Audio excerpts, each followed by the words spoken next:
Hello everyone, this is Babamots, and welcome to a special presentation of a commentary on the first Homeworlds game that was recorded that I am aware of. This is a game between Andy Looney and his friend Russell, and I will post a link to the webpage where they've got this record of this game that they played, and I have translated it into Homeworlds live notation, and I'll be playing through it and making some comments. Andy goes first, and Andy's homeworld will appear on the bottom. Russell will be on the top. So Andy takes a small blue, large green, red ship Goldilocks system, and Russell takes a yellow banker. I think this game took place before anybody had very strong opinions about what ships and stars to start off with. The green star is a handicap, I think, and a red ship is probably the most unusual ship color to start with, and both players have taken small blue stars, which could make it so that Andy gets an early freeze out if Andy trades for that last small blue right away. Both players build. Andy does not take the little blue for the freeze out. They trade for a green instead. Russell trades for that last small blue, so Andy may have missed their chance right on the third turn. Russell, I think, is already ahead. Russell can get a... Oh, Russell... Okay, I need to stop. I need to very much not predict what people are going to do, because I think my expectations about what a modern player would do are just not going to apply to this very early game. So rather than building the medium blue that was available, Russell builds a little green. Andy traded their... Oh, what color was that ship? Was that a red? They trade their little red for yellow. Russell now gets a medium blue. And Andy moves their little green star to discover a medium blue. I don't like that very much. That takes a medium blue out of the bank, accelerating at the medium level the economy where Russell is really dominating. Russell could get way ahead in material by pursuing the blues some more. Yeah, Russell, I think, wisely spreads out their blues, giving themselves more room to build. Andy builds a little red, and Russell gets a medium blue. Russell's going to be building larges before Andy gets their first medium. Andy trades. Okay, yeah, this is a classic situation. Andy's got to trade their large ship to get access to the color that their opponent is about to run away with. So Andy is hoping to build the last B3. They're hoping that Russell builds one B3 and that Andy can build the other one. If Russell is being really good, they'll sacrifice their G3 to build both of these large blues, denying Andy the opportunity. Let's see what they do. Instead, they deny any large building by trading one of their blues for yellow. That's actually also pretty good. Building the largest would be better, I think, but this way, Russell has a medium yellow, so if Andy ever builds a blue, Russell can sacrifice the Y2 to send this blue into Andy's home, destroying their mothership and a star. Andy is relegated to building a little yellow, and now, okay, and Russell does the full shopping spree, builds all three remaining blues, including an additional large, so Russell is totally running away with this. Andy spreads out their yellow. Russell sacrifices So that was a little quick. I'm going to flash back to the previous position. They're going to sacrifice one of these blue twos to trade both of their large ships for other colors. You can see that 3 blue ships went back to the bank, and Russell has large green and large red now. Andy, in a much more subdued turn, builds a little yellow. This is dangerous for Andy to have more than one ship in a system, since Russell has a huge material advantage and can roll into that colony, and Andy will lose something either by sacrifice or capture. Yeah, and Russell comes in. Andy, kind of interesting, doubles down, gets that last medium yellow out of the bank. So if Russell simply performs the expected capture, then Andy builds a Y3. I think Russell would be better off taking advantage of the larges that have been opened up and building a large yellow for themselves. Oh, how did that even happen? Oh, no, I don't care for that much. They moved in their only yellow ship to overpopulate these 3 of Andy's. See that? Sorry, I'm not accustomed to casting on Homeworlds Live, but I'm flashing back and forth between the before and after. You can kind of see what happened. Moved in the Y2 for the overpopulation. I think Russell would have been better off with the Y3 builds. Maybe? Well, I always say that when material is even, that equal destruction on both sides favors the person who's ahead. And even building favors the person who's behind. So maybe this is actually better. All right, Andy builds a G1. Russell was, sorry, I'm so used to clicking twice to make the turn marker move on Board Game Arena that I'm doing it here too. Okay, so Andy builds a G1, and that opens up the mediums for Russell. But Russell, of course, still has pretty good control of the blue. They do another shopping spree to get another blue ship. And yeah, Russell is looking to be in a very good position. They don't have any yellow, but that can be fixed pretty quickly because they've got plenty of blue to trade with. Andy trades, oh, what was this? Oh, it was a blue. I think they've realized they're never going to get another blue ship, so they might as well get another color. I guess that's what they're saying. Hoping to at least get a medium at some point. Looks like, gosh, blue sacrifices are unusual, and I don't like this one over much. Russell is sacrificing a B3 to do lots of trades at once. They've traded both of their medium blues for other colors, and they've traded their large blue at home for a red. Putting lots of blue back in the bank. They're down to just one blue ship. Let's see if Andy comes up with anything.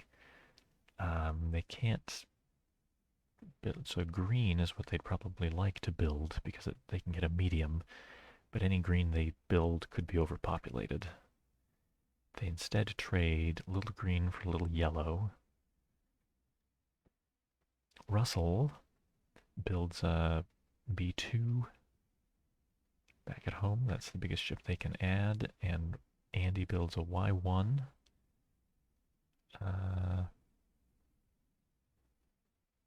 Yeah, that opens up the mediums. Russell might like a medium now, but that would give Andy a large.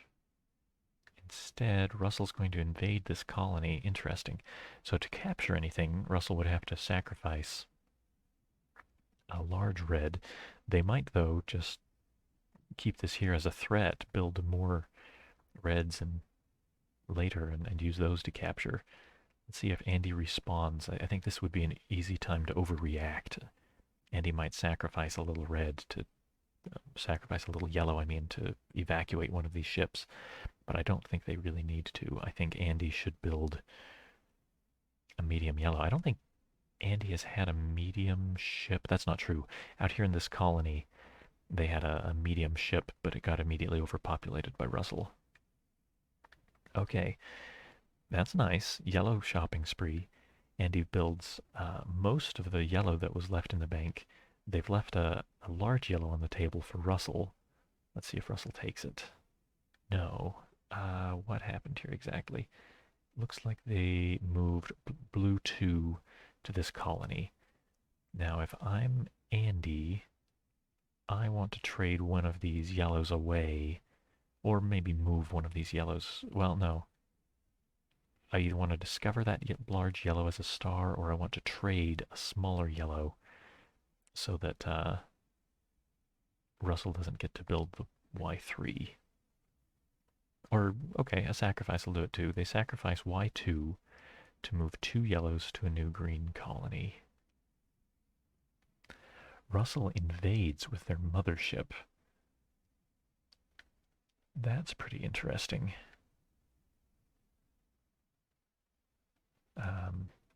Andy doesn't have any mediums to invade with, and in order to invade with a large, they'd have to sacrifice they'd have to sacrifice uh, one of their only other larges, leaving their own home more helpless than Russell's is. So, yeah, I don't usually recommend moving away your mothership, but in this case, I think it's going to be all right. Andy sacrifices one of the little yellows to move a G1. I think it was a G1 at this colony. I'm going to rewind to double check. Yeah. So that gets that little green out of harm's way. In a sense, but this is now a green at a blue colony, and it can't move away. So it could get invaded later. Though Russell doesn't have yellow in enough places to invade right now. All right, Russell. Oh, what just happened?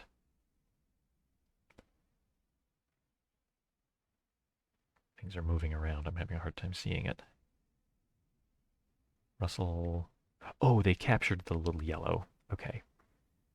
So that's why the star systems were jumping around. This went from being a contested colony, a very slightly contested colony with ships from both players. Now it fully belongs to Russell. So it's moved farther over to the left from our perspective. Okay.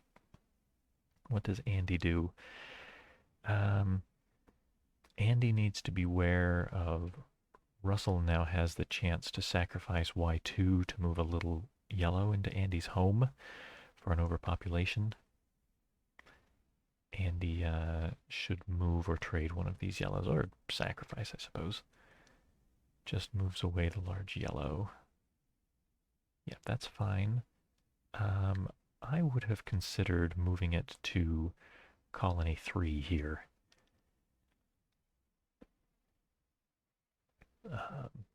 At least to set up a threat for the future. Andy doesn't want to sacrifice the only red ship they've got, but if they build some more red later, then that could have been a nice threat.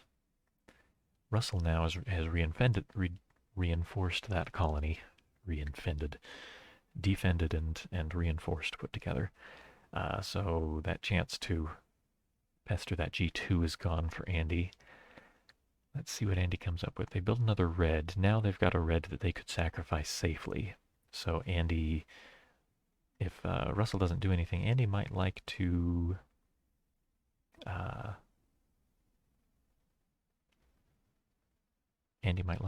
invade colony 4 here. I'm getting a little nervous that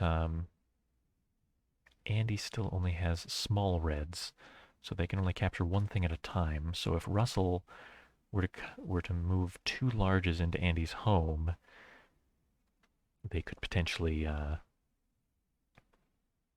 win by direct assault. At the moment, Russell's only larges are also the reds that they would need to sacrifice in order to perform multiple captures in Andy's home. And Andy has reds here at home, so that those reds would just be overpopulated. So the time is not yet, but could come quickly that Russell wins by direct assault. Okay, Russell, ooh, that's not so good.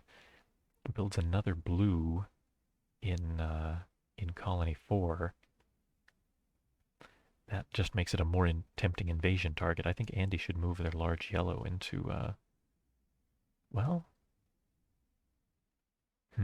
I want to say they should move their large yellow into colony 4, but Russell could sacrifice G2 to build 2 more yellows, destroying Andy's large.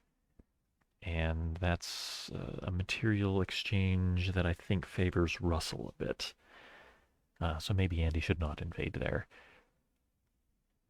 And by the time Andy gets a large safely into Russell's home for an invasion, Russell's going to be able to build a B3.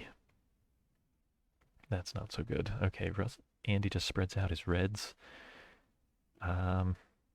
Yeah, I guess that's about all he really can do. He can't block the B3 builds.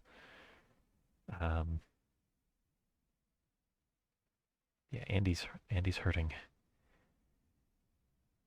Yeah. Okay, Russell sacrifices the G2 to build both of those B3s. Let's see what Andy comes up with. Spreads out the yellows.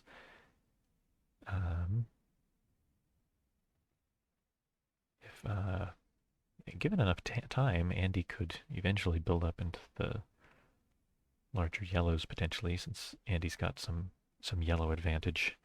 3 ships all nicely spread out. But I don't think Russell's going to let them get away with it. Yeah, Russell sacrifices B2 to exchange. Yeah, okay, so this is a very good move. They've traded one of the forward reds they had for blue, and they traded one of the backward blues they had for red. So that might look like nothing was achieved. They sacrificed a B2 and traded 2 ships for things they already had. But actually, this is really devastating. On Russell's next turn, they're going to sacrifice Y2. Well, assuming this is what they have in mind, sacrifice Y2 to move 2 reds, these 2 large ships, into Andy's home. Andy can't overpopulate both of them. They could. Andy doesn't have the G2 anymore, so they can't even. Oh, they never had a G2. They can't overpopulate the red even. They can capture one of the invaders, but then Russell sacrifices R3 and totally dominates Andy's home. I think the best thing. Andy doesn't even have a medium or large they can trade to get red to defend. I think Andy really doesn't have any response to this. Let's see what they come up with. They build a little red. That's not going to be enough. Let's see if Russell sees this invasion. They do. They bring in the 2 larges. Andy can take one of them. Oh, but instead Andy resigns. Somehow they managed to evacuate. Okay, so they must have sacrificed Y3 to move both ships out of their homeworld for a resignation. Oh, but somehow the red is gone. Where's the red? Oh, I see. Okay, some backward analysis here. They sacrificed the Y3 in their home to move 2 small reds into their home to overpopulate one of the reds, leaving just a B3 in Andy's home, which is no longer a homeworld and has been moved into this row of colonies. Okay, well,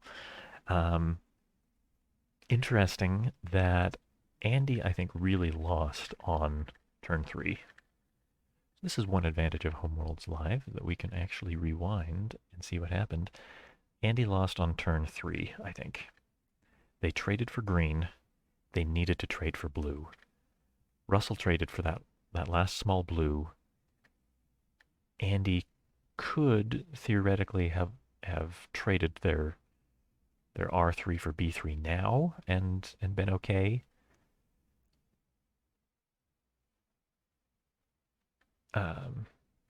So there was time later on that they could have dealt with this, but their choice on turn 3 revealed that they weren't thinking about the blue monopoly that Russell was about to get. And by the time Andy realized it much later on, they traded their large for a blue. Russell was already in a position to shopping spree. Russell didn't decide to do it. They just blocked the large build for that moment. But even with plenty of blue available, Andy can't build any blue because by now Russell has a medium yellow and would just overpopulate Andy's mothership and blue star. So that's really where the game was lost, I think. And then Russell did a pretty good job of maintaining their blue monopoly, not letting Andy get their feet under them, and Russell took it. So that is, as far as I know, the earliest recorded Homeworlds game. I will post a link in the video description. It's kind of a fun thing to read through because not only are the moves recorded, but the players have some banter back and forth where they invent a magical, a fictional uh, interchange conversation between the two civilizations as they are, we're building more green ships so that we can produce cookies, and oh, I'm not invading, I'm just bringing you a whole bunch of cookies. That kind of silly conversation as they're playing their game. So it's fun to read through. There are just a couple of tiny mistakes in the notation that they use. I think the only mistake I remember seeing was that a couple of times Andy's home is referred to by the wrong name. So just be aware of that as you are reading that record if you're interested. Anyway, that's all for now. Thanks for watching.